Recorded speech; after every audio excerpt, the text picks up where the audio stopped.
نحمده ونصلي على رسوله الكريم. أما بعد، أعوذ بالله من الشيطان الرجيم. بسم الله الرحمن الرحيم. وقال تعالى في كلام المجيد والفرقان الحميد: فلولا نفر من كل فرقة منهم طائفة ليتفقهوا في الدين. وقال النبي صلى الله عليه وسلم: إنما بعثت معلما. وقال النبي صلى الله عليه وسلم: طلب العلم فريضة على كل مسلم ومسلمة. صدق الله ورسوله النبي الكريم. وقال تعالى: يا أيها الذين آمنوا صلوا عليه وسلموا تسليما. صلوا على سيدنا محمد في صوت الجار. اللهم صل على سيدنا ومولانا محمد النبي الأمي وعلى آله وصحبه وبارك وسلم. فيا أيها الناس، أفضل المعلم لهذه الأمة فهو محمد رسول الله، قولوا صلى الله عليه وسلم. وأفضل المتعلم من هذه الأمة فهم صحابة رضوان الله تعالى عليهم أجمعين، هم المقتدى والمهديون. فقال رسول الله صلى الله عليه وسلم في شانهم: أصحابي كالنجوم فبأيهم اقتديتم اهتديتم. ثم بعد ذلك خرجوا في الأرض كلها، فأينهم وصلوا وجدوا الناس كل الخير من حيث الأحكام الشرعية والتعليم والتعلم. كان ها هنا مدرسة عربية لإبلاغ الدين والشرعية، فهذه المدرسة أي جامعنا جامع عبد الله بن مسعود سمي باسم الصحابي حضرة عبد الله بن مسعود رضي الله تعالى عنه، فهو الذي في من قال له النبي صلى الله عليه وسلم في دعائه: اللهم علمه التأويل وفقهه في الدين.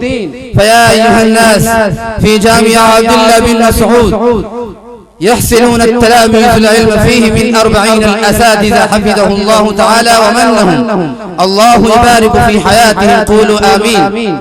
فيا أيها الأخوان، أنا تلميذ في هذه الجامعة أي جامعة عبد الله بن مسعود. فهذه الجامعات نعمة الكبرى من نعم الله تعالى، فلهذا قال من بعض علماؤنا: الأرض التي بني فيها الجامعة والمكتب فتلك الأرض مباركة عند الله سبحانه وتعالى بعد المساجد.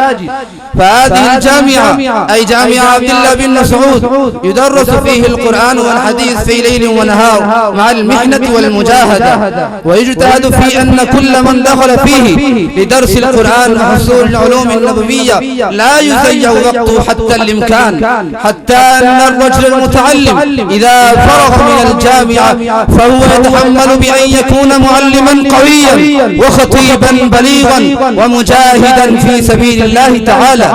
وكل من هؤلاء لا يكون لحصول الدنيا وحب المال، بل يكون فقط لوجه الله تعالى وخدمة الناس.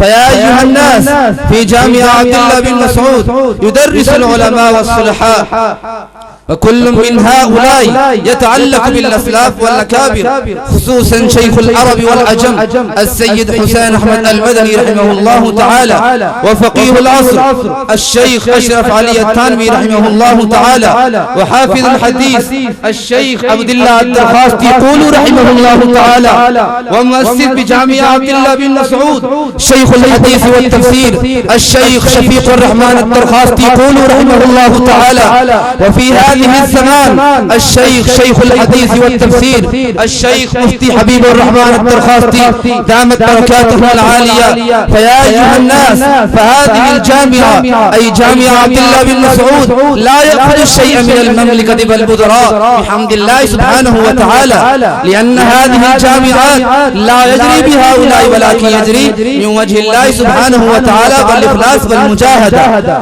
فيا أيها الناس، أنا أرجو من إخوان المسلمين أن يدعوا لله بهذه الجامعة، وكل من المسلمين عزموا أن يدخل في هذه الجامعة أولادكم من البنين والبنات لتعليم القرآن وحصول العلم، لأن باقيات عند الله في اليوم الآخر. فيا أيها الناس، فينبغي لنا أن نحب بهذه الجامعات، خصوصا بهذه الجامعة أي جامعة عبد الله بن مسعود. وما علينا إلا البلاغ، نستعين بالله ونرجو دعاءكم في كل موضع الدعاء.